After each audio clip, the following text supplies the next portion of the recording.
Unity of Houston is an inclusive church where we seek to understand and live the teachings of Jesus and other spiritual masters. At Unity, we welcome all people from all spiritual paths and every walk of life. We celebrate the diversity of our city and of our world, and we teach love, tolerance, and oneness, seeking to live in harmony with open minds and open hearts. Wherever you are in your spiritual path, you are always welcome at Unity. Join us and discover that the life of your dreams is already within you. Peace today. What would you give up or give to experience peace today? On this day, this historic inauguration day, I'm still, I think, processing as a woman what has happened for us and having our first female vice president and how much it means to women, to girls, and to men as we step forward in equality, in unity together. So grateful. And we have been called by President Biden to come together in unity. And I was thinking, why? He's talking to us. We've got that. We've got unity. We know what that's all about. But it sure sounded like a tall order with all the division that we've seen in our country in the last year, especially in the last couple of weeks. But we know unity, don't we? We're here to practice unity. We remember that unity is our name. That's what we stand for. And metaphysics teaches us that as within, so without. So if we want to experience peace today, unity today, are you united in you? Are you at peace with all the many things that come into your purview of your experience? Feelings, thoughts, sensations, memories, all of it. Peace begins with you, peace begins with me. The mind sees division and the heart sees compassion and connectedness. And so we are studying here at Wednesday Night Satsang a path with heart, because that's what we're hearing being called forth, is to take that 18-inch journey that is the longest 18 inches that we can know, from our head into our heart, to live from our heart, to live from compassion, to live in an awareness of oneness. And so let's check in. What is your spiritual path? Do you know what your path is, what you've committed to for your journey? Now, many people come to Unity and we're spiritual dabblers. I know I was trying out different churches, with Zen retreat or Sufi dancing or, hugging an Indian saint. Whatever, it was all spiritual, it was all wonderful. But it's like when you're going for water and you're digging a well, and you've got all these different spiritual practices that you're diving into, but your wells are shallow because you're kind of dabbling in all these different things. And if you want to have that deep experience, that centered, grounded unity experience, the heart and mind joined together, the divine and human working together in harmony, that takes a committed practice. So what is your spiritual path? When we dabble, we recognize that we may be inspired here, inspired there, yet we're still unhappy, we still have the same struggles, we still have this lack of progress, and we're wondering why? And I wondered that myself. And so when I discovered what I needed to do, I was coming on Sundays to services, and I wanted to become a member, and I had to take a spiritual education enrichment class, my first class that I took. And there was so much more to unity than I even realized. And it was in classes that I started taking that deep dive and really seeing unity as my spiritual path. So today I invite you to take the one seat. Take the one seat. That's a teaching from Jack Kornfield from A Path with Heart. And what does that mean? So take the one seat. He says, when we take the one seat on our meditation cushion, we become our own monastery. Can you imagine? Isn't that a beautiful concept to sit into, to feel into, that you're your own monastery as you go within, sit on your meditation cushion, that monastery within you, that is constant. No matter what changes around you and the people, places, and things, you always have that monastery to come back to as you take the one seat. Jack Kornfield's teacher's name was Ajahn Chah, and he described taking the one seat this way, and I love the visual of this, so I wanted to share this with you. He said, just go into the room and put one chair in the center. So imagine you're in a room, one chair in the center. Take the one seat in the center of the room and open all the doors and windows and see who comes to visit. You will witness all kinds of scenes and actors, all kinds of temptations and stories. The stories our minds come up with. Everything imaginable. Your only job is to stay in your seat. You will see it all arise and pass, and out of this, wisdom and understanding comes. It sounds so simple, but how often do we numb ourselves from our experience? Do we overstimulate ourselves, whether it be with food or entertainment or some kind of activity where we keep ourselves so occupied that we are not tending to our inner life? And he shares this teaching that's just sit and let it all unfold itself. And as you see it, as you bear witness, as you come from the witness consciousness of what you truly are, you are a presence of wisdom and compassion in this world. And that's moving in to that unity consciousness that we're talking about. So taking the one seat is both a literal and a metaphorical instruction. So you're literally taking the one seat, like Ajahn Chah said, sitting in the seat, doing your seated practice, just being, and committing to choose one practice. What is your meditation practice? Is it insight meditation, where you sit and you notice your feelings, your sensations, your thoughts? Is it a meditation where you use a mantra and you repeat a mantra? What do you use the affirmative prayer practice? What is your prayer and meditation life like? And are you committed to one? Are you trying a different thing every week to just check it out with the next speaker on YouTube? Or are you committed to one practice? Because that's where you get to go deep and get the riches.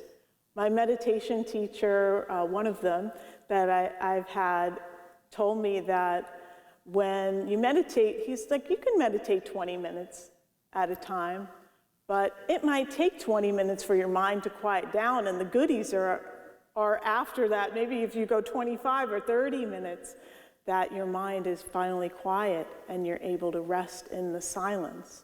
It's such a gift when I can just let the experiences happen in my meditation practice and come into a time where I feel like, finally I feel some rest, and I've just allowed it to unfold. I haven't forced it to happen. I haven't resisted my thoughts or my feelings, and just allowing. So that's my practice.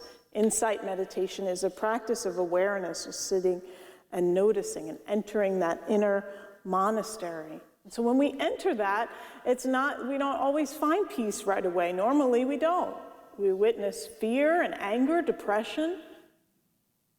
all arising, and we can hold it in our heart of compassion and know that our heart is big enough to hold it, to hold whatever arises. There's a story in the text that Jack Kornfield tells about this person who was in a seated practice who had all of these different religious symbols and tokens and pictures and said all these special prayers and had malas and everything. And his teacher told the person, why don't you just sit and do the practice? And when he did, he had a loss in his life. Recently, a child, he lost his child, that when he finally just allowed himself to just sit without all of the accoutrement, that he just let himself feel the grief. Are you feeling grief? 400,000 who died of COVID. Maybe it's somebody you know. Maybe someone close to you, a family member. You allowed yourself to feel, just let yourself grieve. And know that your heart is big enough to hold that grief and compassion. And that's when we connect with the heart of the world, the grief of the world, the people in our country. And we know them through our knowing of ourselves and our own experience. So that's literal and metaphorical. The metaphorical meaning of taking the one seat is choosing one teacher and one path and going deep with that path. So there are many great spiritual teachings available, traditions that offer practices for awakening, and when we undertake those practices, we commit to, as Reverend Karen was sharing last week, to stopping the war within, to stopping running away from life, being in resistance to life. And the central practice that we have in unity is going into the silence. That's the main teaching in unity, because how are we going to come into a different consciousness of how to be in the world, of how to create community, how to create society, if we keep doing the same things over and over and over again? If we want to open to a divine idea, to a new way, we've got to open our thinking and open to divine ideas and open to that flow of inspiration that comes from the depths of our being, from the ground of our being, from the silence. So that takes a committed practice to be in touch with that flow and open to a new experience. In unity, we honor all paths, but we aren't all paths. And that's something that many of us learn on the path in unity, that unity has specific teachings. And when you get into the teachings, then you understand what is the unity path. And so we have wonderful paths that we offer, and all supportive of you. And so this is not to say that unity is your path, just to know what is your path. Is it insight meditation? Is it transcendental meditation, or what have you? To know what it is, to go deep with it, to have a teacher to support you and guide you. And there are going to be people on your path who are going to want to convert you to the next great thing that comes out, or their way of being. And one thing that I have shifted into being in unity and studying these teachings is that I'm able to honor not only the tradition I came from, but other spiritual traditions that I know they have value, and that unity is one path up the mountain, they're one path up the mountain, and that there are enlightened Baptists and Catholics and Buddhists and Muslims, and just to know that we're not the only, we don't say we're the best path or the only path, that other paths also lead to enlightenment.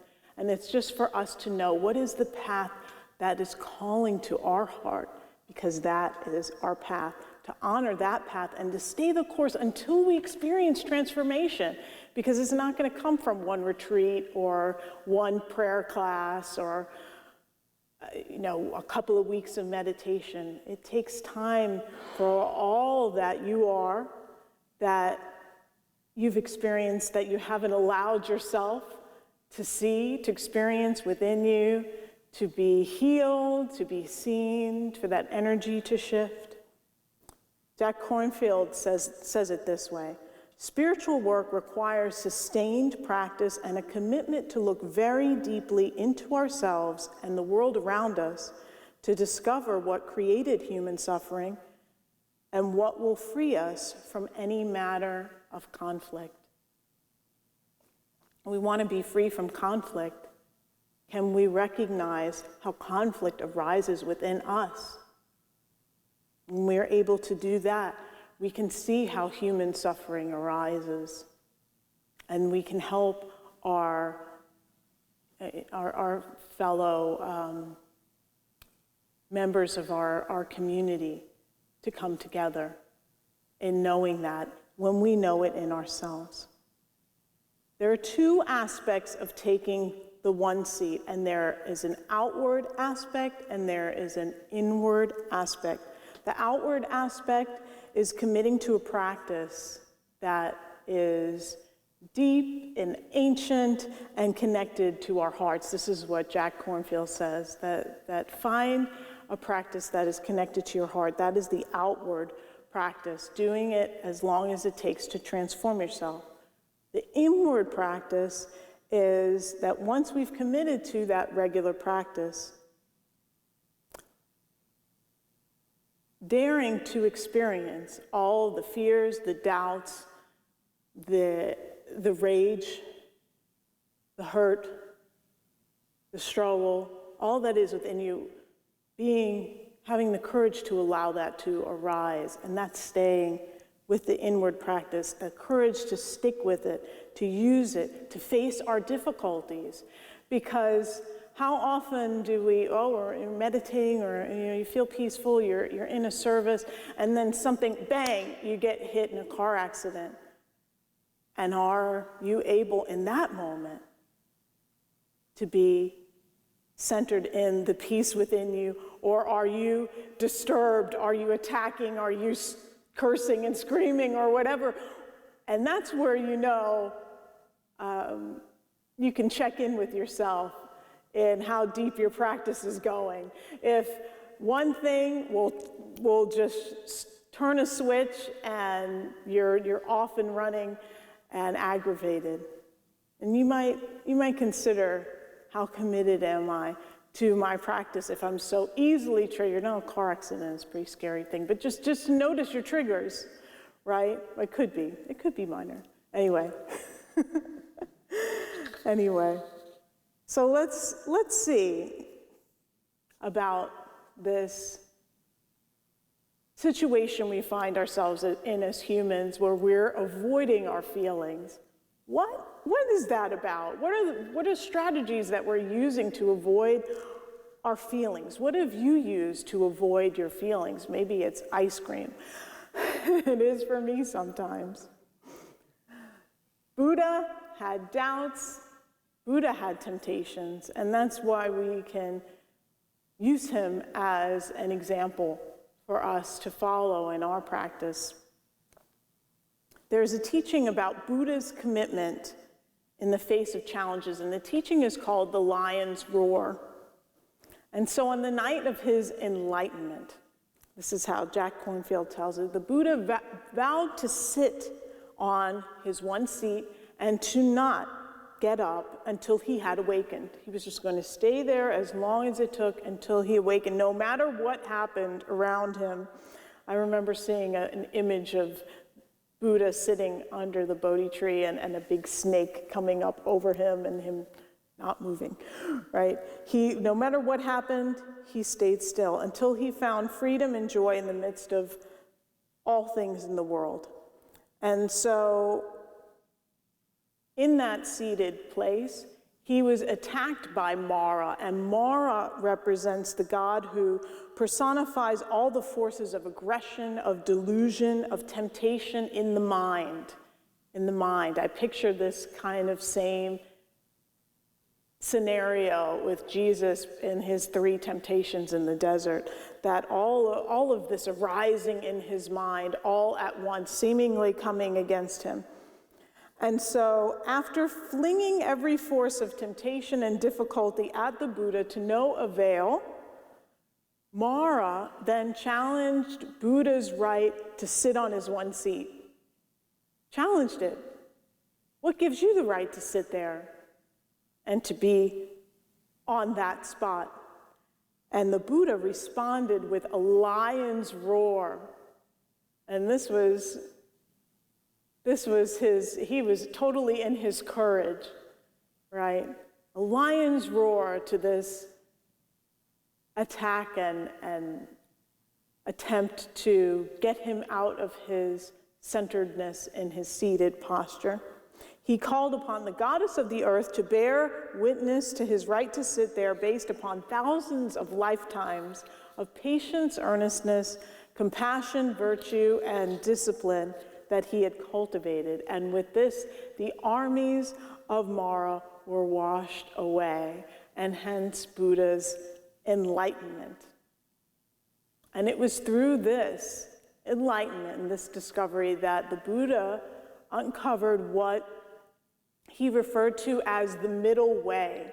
He had been practicing an ascetic practice, which was just hardly eating anything, staring at the sun, just doing these drastic deprival practices, thinking that it was going to raise his consciousness and awaken him, and he only just suffered and struggled more. And of course, he also had his other life as Siddhartha in the palace, and just a lavish life. And so he said there is no aversion to the world, no attachment to the world, that the middle way is based on inclusion, based on compassion. The middle way is that practice like we did in meditation, and taking that great seat in the very center of the world. The Buddha opened his heart and embraced it all, the good, the bad, the ugly, all of it. He embraced it all. And the gift of taking the one seat, whatever that seat is for you, is having the courage to face all of life fully, with all of its suffering, all of our suffering that we've experienced, all the PTSD and crisis and stress, all of that, and all the joy and the light and the peace, all of it, that our heart is big enough to encompass it all. And that's the kind of heart that we want to have as we move forward in creating a world of unity and peace. We need our hearts to open wider. And I want to close with a quote from Martin Luther King Jr. This came about in one of the darkest times of the civil rights marches, where his church had been bombed and people in the church had been killed. And rather than fight back with violence, he called on his parishioners, he called on all people to come from the power of their heart, to face their suffering in order to bring freedom. And this is what he said to those who attacked him and his church. He said, "We will match your capacity to inflict suffering with our capacity to endure suffering. We will meet your physical force with soul force. We will not hate you, but we cannot in all good conscience obey your unjust laws. But we will soon wear you down with our capacity to suffer. And in winning our freedom, we will so appeal to your heart and conscience that we will win yours in the process." When we're in our hearts, when we live from compassion, from understanding, connection. And so I invite you to know that peace begins with you in taking the one seat. As you take your one seat, you will contribute to unity and peace in the world. Namaste. Thank you for watching this message today. I'd like to invite you to join us in person here on campus at Unity of Houston for Sunday morning or Wednesday evening services. If you can't be with us here on our campus, you can still join us live on Facebook, or on our website, unityhouston.org, Sunday mornings at 11 a.m. Central.